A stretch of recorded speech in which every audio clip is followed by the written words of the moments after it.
Bonjour à tout le monde, c'est Nicolas, j'espère que vous allez bien pour cette nouvelle vidéo sur Adobe Dimension.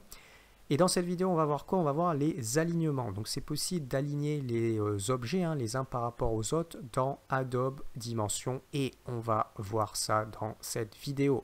Mets des likes si tu aimes le travail que je fais sur cette chaîne. Abonne-toi également si tu le désires.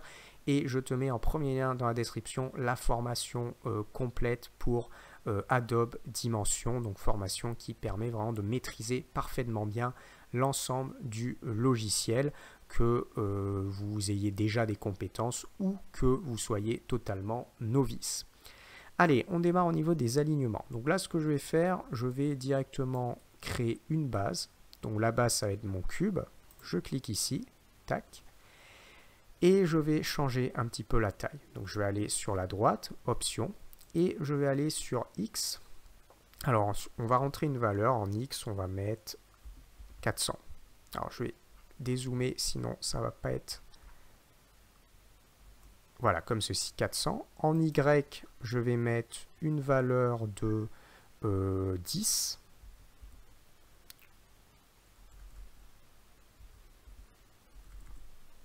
On va même laisser 20. Et en Z, on va mettre une valeur de 400. Donc là, par exemple, ça va être ma base. Ensuite, ce que je vais faire, c'est recréer un autre cube. Donc, je clique ici, tac. Je monte un petit peu ce cube. Je vais le monter exactement à une valeur de 20. Donc, sur l'axe des Y, je vais rentrer 20. Et on va retaper des valeurs. Donc là, on va se mettre sur l'axe des X. On va rentrer une valeur de 400, ici. Sur l'axe des Y, on va rentrer une valeur de 200, comme ceci. Et sur l'axe des Z, on va rentrer une valeur de 20. Donc admettons, je veux faire une petite vue isométrique avec un plancher et puis deux murs. Donc là, je vais prendre ce mur-là, à ce niveau-là. Je vais même le mettre un petit peu plus haut en termes de taille. Donc en Y, on va mettre 300. Voilà, on va faire 300. Alors, je vais commencer par me décaler un petit peu. Et vous voyez, je ne vais peut-être pas forcément avoir la bonne précision pour exactement me caler. Alors, dans le réel, on peut travailler avec les valeurs, mais on a notre panneau d'alignement. Donc pour cela, il faut sélectionner les deux éléments. Donc Shift, Shift. Vous sélectionnez les deux éléments. Vous avez dans votre arbre de construction, vous avez cube et cube qui sont sélectionnés, les deux. Et là, du coup, ça débloque un panneau d'alignement et de distribution. Donc, je clique dessus. Et là, en fait, il va falloir travailler sur les différents axes. Donc, vous avez votre axe vert, axe bleu et axe rouge ici. Et à chaque fois, quand vous allez cliquer sur une des poignées, il va vous indiquer où c'est que ça va se positionner. Donc là, ce qu'il va falloir que je fasse, en fait, c'est que je me mette sur l'axe ici de fond. Tac. Que je clique ici sur cet axe-là, bleu. Tac, ici, pour venir caler mon objet ici le long. Et il va falloir que je travaille également sur mon axe X, voilà, ici. Et tac, ça va me permettre de caler mon objet également ici. Donc là, au début, j'avais travaillé sur l'axe des verts, mais justement, il ne faut pas travailler sur l'axe vert pour la simple et bonne raison que là, on travaille dans le sens de la hauteur. Moi, je ne veux pas travailler dans le sens de la hauteur, donc il faut que je positionne mon élément dans mon angle ici. Alors, on va faire sur l'autre paroi, donc je vais cliquer à ce niveau-là. Alors, je décoche tout, je clique sur ça, CTRL D, et je viens effectuer une rotation sur l'axe des X, 90 degrés. Alors ensuite, je vais commencer par essayer de me positionner. Alors du coup, tout à l'heure, je me suis un petit peu décalé du coup, hop, justement avec l'alignement. Donc, il va falloir que je me remette en Y à 20. Et ici, je vais me remettre en Y à 20, voilà, pour remonter. Donc là, je vais faire pareil, je vais me décaler un petit peu, on va essayer de se positionner à peu près correctement ici. Et du coup, je vais ensuite cliquer sur d'abord la base, ou bien l'inverse, Shift, cet élément-là. Et ce que je vais faire, je vais activer mon panneau d'alignement. Donc on va regarder ce qui se passe. Donc là, je ne vais pas travailler sur mon axe Y. Donc il va falloir que je travaille sur mes angles. Donc ici, je vais aller chercher le point extrême, bleu, ici sur l'axe des Z. Et vous voyez, ça va venir me caler le long de cette paroi. C'est ce que je veux.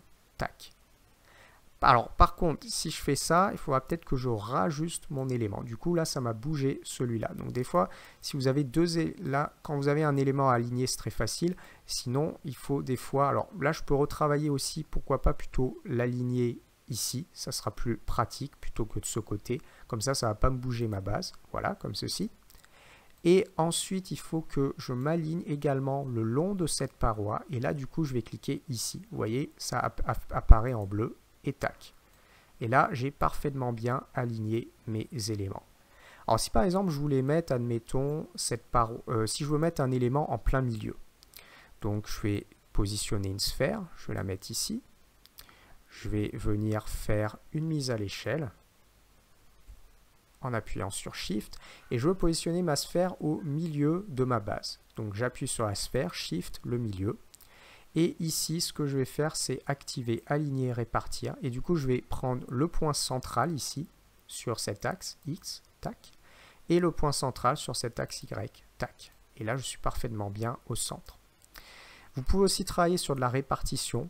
Donc, je vais cliquer sur ma sphère, venir réduire en appuyant sur Shift pour garder la proportionnalité et disposer, par exemple, une sphère ici.